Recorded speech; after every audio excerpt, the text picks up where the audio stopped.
Hola artistas, bienvenidos al canal y bienvenidos a un nuevo vídeo, un vídeo en el que os voy a hablar de un tema que ya empezamos a hablar hace dos vídeos, que es los dos métodos, o que son los dos métodos más populares para encajar dibujos, el gesture o dibujo gestual y el blocking o en bloque.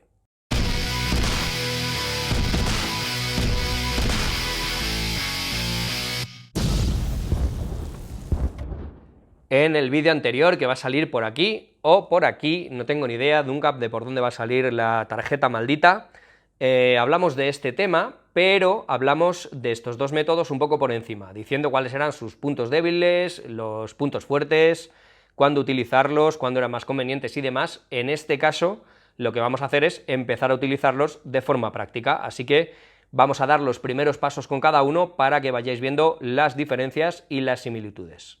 Como ya estáis viendo, el vídeo lo estoy grabando así de un tirón, como estoy haciendo los últimos vídeos, que me mola más, queda bastante más espontáneo y creo que a vosotros también, pero como no lo edito tanto, va a durar un poquito más de la cuenta, tampoco mucho, 2 o 3 minutos, así que lo que es el tutorial van a ser unos 15 minutos. Bueno, me perdonáis si sale un poquito más largo, pero se compensa con que todo es mucho más natural y creo además que se entiende mucho mejor. Vamos ya con el vídeo. Bueno, vamos a intentar explicar cuáles son estas diferencias en principio que tenemos entre estos dos métodos y vamos a empezar por el en bloque, que es quizá un poquito más complejo de explicar, aunque es bastante más fácil de aplicar. El en bloque se basa en las medidas tangibles, reales. Luego tenemos que buscar medidas que proporcionalmente, porque obviamente no vamos a medir con una regla, podamos obtener de nuestro dibujo. Una de estas medidas es la más universal, la más básica, el centro del dibujo.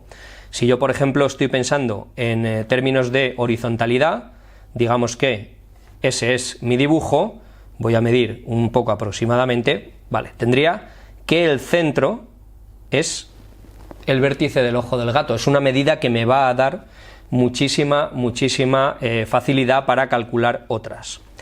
Si, por ejemplo, yo calculo el centro desde la barbilla del gato hasta la parte superior de la cabeza, y en este caso explico, voy a dejar de lado las orejas, si estuviera hablando de una persona lo haría también con los brazos, porque trazar líneas ya más largas, si no es por comparación, hacer este tipo de dibujos encajando esta figura así, lo que hace es multiplicar la posibilidad de error. Entonces yo todos los apéndices que sobresalgan demasiado de la figura y que se puedan añadir posteriormente sin problemas, no suelo tenerlos en cuenta. Entonces, si yo tengo esa medida y mido con el lápiz de una forma muy aproximada, como vuelvo a decir, a ver, lo veis que lo estoy haciendo de forma totalmente artesanal prácticamente, vale, tendría que la medida más o menos me cae por aquí. Y ya tengo dos medidas muy importantes, ya tengo el centro. Por supuesto, también anteriormente, y se me ha olvidado decirlo, perdón por eso, calcularía la relación entre el alto y el ancho. Si mido el alto y mido el ancho, más o menos es un cuadrado. En este caso, este gato nos lo ha puesto muy fácil. Y nos vamos a dar cuenta de que ya tengo dos medidas, o dos, he establecido unas ciertas medidas, no me sale otra palabra que decirlo, muy importantes. La primera es que la figura principal cabe en este cuadrado y el centro está, el ojo es muy fácil de situar de esta forma en el centro. ¿Qué puede fallar? Bueno, ya sé que todo tiene que estar comprendido dentro de estas medidas y podría seguir midiendo. Por ejemplo, tercios. Voy a medir en unos tercios. Tengo que aclarar que quizá vosotros, al estar la cámara en un formato cenital, lo veáis de otra manera, pero si yo mido más o menos, diría que un tercio viene por aquí. Lo estoy haciendo, vaya por Dios, perdón, fallo técnico, he cambiado de color sin querer. Vale, decía que este sería un tercio y aquí tendría un tercio. Bien, pues ya podría situar muy fácilmente la nariz del gato. Es así de fácil y no tiene mayor truco. ¿Podría seguir midiendo? ¿Podría seguir haciendo tercios o cuartas partes? Sí, ¿por qué no? En este caso no me va a guiar demasiado en ninguna medida importante, la cuarta parte, en este otro lado tampoco, con lo cual no las voy a tener demasiado en cuenta. Y lo que me gusta hacer cuando estamos hablando de este tipo de medidas, voy a borrar, por cierto, los tercios que no me sitúan nada claramente, vamos a poner otro tercio. Simplemente lo que voy haciendo es situar un poco a ojo una vez que tengo estas medidas de forma más práctica, y esto lo haría con los ángulos. Por ejemplo, si os fijáis, este tercio me deja trazar una línea aquí, y si tengo en cuenta este ángulo, y lo voy a dibujar, ese ángulo, ya tengo una dirección, que es algo muy importante también en el embloque, que me va a dar las proporciones de esta cabeza, ¿vale? Si me atasco un poco me perdonáis porque lo estoy haciendo prácticamente en directo, este dibujo, bueno, prácticamente no, en directo, quizá haya una modificación, pero lo voy haciendo del tirón para que esto no dure eternamente y yo no tenga que estar 2 días editando. Veis que el centro también me puede dar un poco la situación de esta otra línea. Una vez que tengo esta dirección, si lo divido en 2 partes iguales prácticamente me da el origen de la línea. Bueno, pues ya tendría otra línea recta que me va a orientar mucho. Es verdad que esto no es un dibujo excesivamente complicado. Tenía otro tercio aquí, que por cierto no he dibujado, pero me puede ayudar ahora que lo veo, a trazar el punto de origen de esta otra línea. En esto se basa el embloque, y voy a repetir lo que decía en el vídeo anterior. Esto que estoy haciendo, esto que estáis viendo, no es el dibujo. Esto es algo que hago antes del dibujo para tener una guía. Obviamente aquí lo estoy marcando con un color muy fuerte y bueno, realmente no necesito que esto sea tan marcado. Cuando estoy haciendo un dibujo a lápiz se ve muchísimo menos y no hay ningún problema en taparlo luego, quiero decir, no tenemos que hacerlo tan exagerado. Estoy viendo, por ejemplo, que si prolongase la línea media en horizontal, luego podría hacer esta otra línea y ya el dibujo va saliendo mucho. Tengo muchas cosas a las que agarrarme. Por supuesto, esto no es tan fácil como parece, quiero decir, hay que hacer un ejercicio de abstracción para hacerlo cuando estamos dibujando sin tener el dibujo debajo. Pero mira, si divido esta línea, me vuelve a salir el origen de la oreja, en este vértice me sale la otra oreja. No es tan complicado ir buscando ciertas relaciones.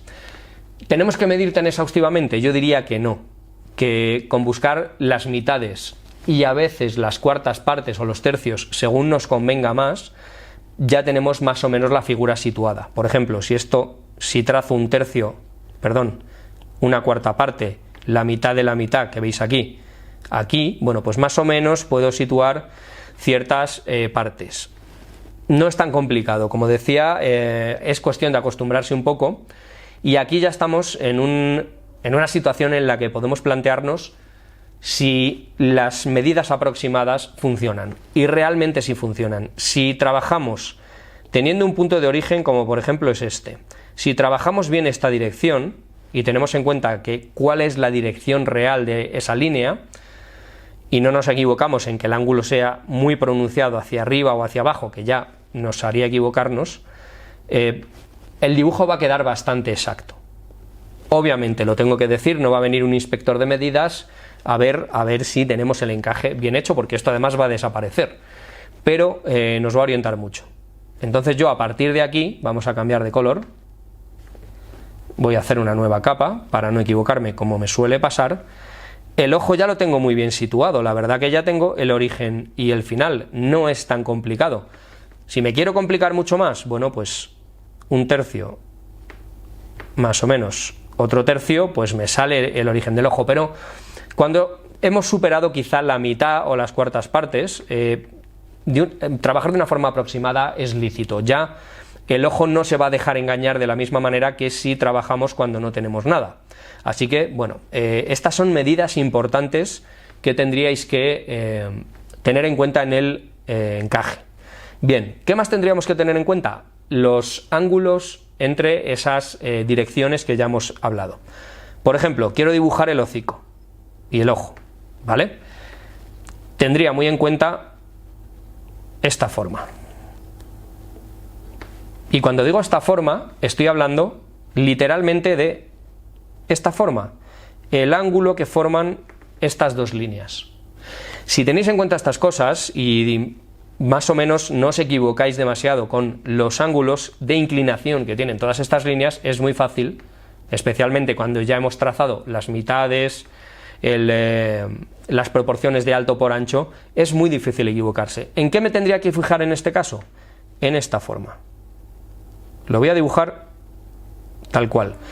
Si soy capaz de que esta forma y esta forma de aquí tengan la inclinación adecuada, es muy difícil que el dibujo salga mal. Obviamente, cuando tengo ya todas estas líneas, bueno, esto es mucho más difícil ir trazando líneas paralelas y aproximadas y equivocarse. Si el dibujo es muy complicado, podéis seguir midiendo, podéis seguir pues trazando mitades, tercios, tercios de tercios, es decir, esto no tiene límite, aunque yo creo, como digo, que cuando llegamos a este nivel de dibujo, pues ya no es tan complicado no equivocarse haciendo el dibujo a ojo. Tenéis algunos trucos, como utilizar espejos, etcétera, que os pueden ayudar, pero bueno, más o menos, fijaos que ahora acabo de encontrar que si tiro una plomada, es decir, una línea vertical desde este borde que habíamos encontrado fácilmente, pues nos sale el borde del ojo. No es tan difícil encontrar estas medidas. Una vez con esto sería muy fácil hacer el dibujo, y aquí ya sí voy a hacer una tercera capa, va a ser un poco más lioso, pero veréis cómo se entiende bien. Aquí ya podría dibujar sin tener la atadura de las líneas rectas. Aquí ya puedo permitirme empezar a hacer las curvas, porque, como decía, todo esto es simplemente una estructura, un andamio que hacemos para hacer el dibujo luego, no es una parte integrante del dibujo, es algo que se va perdiendo. Siguiente ejemplo, con la derecha, pues vamos a buscar las líneas de ritmo que tendría este gato para hacer un dibujo con gesture, con dibujo gestual. Ya lo visteis en el vídeo anterior, que lo dibujé un poco, pero bueno, no lo expliqué, estaba explicando por encima los fundamentos de cada uno de estos métodos, y aquí lo que buscaríamos son líneas de ritmo. Y digo líneas de ritmo porque mucha gente cree erróneamente que estas líneas es simplemente hacer las líneas exteriores pero con curvas, y de hecho yo en algunos tutoriales he hablado de ejercicios similares y no es lo mismo. Las líneas de ritmo es comunicar unas líneas con otras, bien porque exista esta comunicación visualmente, o no, simplemente porque nos conviene hacerlas así. Yo, por ejemplo, daría una línea curva aquí. Creo que es una línea que me va a simplificar mucho el dibujo. Antes he hecho otra línea aquí, que también, pero cuando estoy en esta parte, y me vais a perdonar que las líneas no salgan demasiado bien, pero como no puedo girar el iPad y no puedo girar la mano para no salir en cámara, se me complica un poco hacer ciertos trazos. Yo buscaría estas líneas, obviamente lo haría con mucha más dulzura y teniendo en cuenta otras cosas.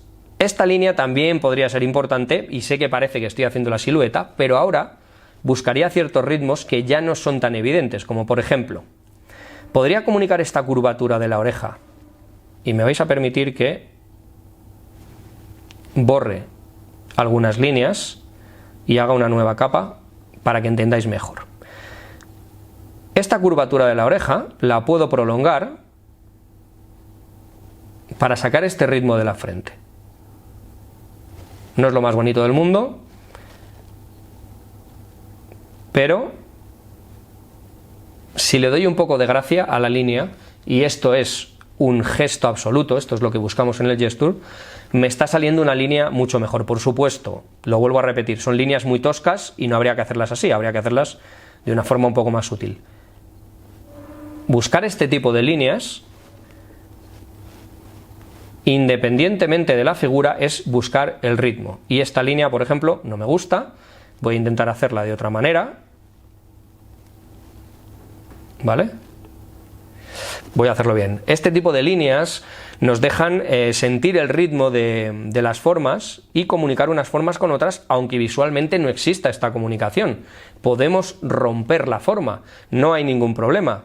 podemos hacer ciertas líneas que nos ayuden a ver esa forma porque, y lo vuelvo a repetir, estas líneas son un andamio que estamos haciendo antes de empezar nuestro dibujo. Después las vamos a ignorar, esto va a desaparecer y el objetivo es que el dibujo acabe exactamente igual en un caso o en el otro.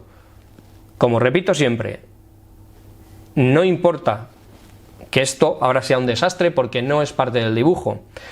Lo importante es el resultado y cómo os sintáis más cómodos. Por ejemplo, si yo no tuviera ninguna de estas líneas, voy a ir borrando las líneas que no me sirven para no confundiros. Vamos a dibujar con otro color.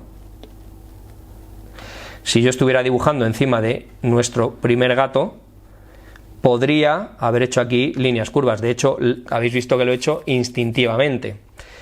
Podría directamente dibujar esta oreja con una línea curva sin ningún problema, porque nadie me lo impide. Quiero decir, no hay que atenerse a uno o a otro, simplemente hay que mezclarlo en algunas zonas. Una cara, aunque sea de un gato, no es lo más adecuado para buscar ciertos ritmos. A lo mejor aquí el encaje más adecuado puede ser, en mi caso, lo sería el blocking, pero puedo incluso hacer ciertas líneas que me ayuden sin tener que atenerme a ese blocking, simplemente porque me parezcan más cómodas.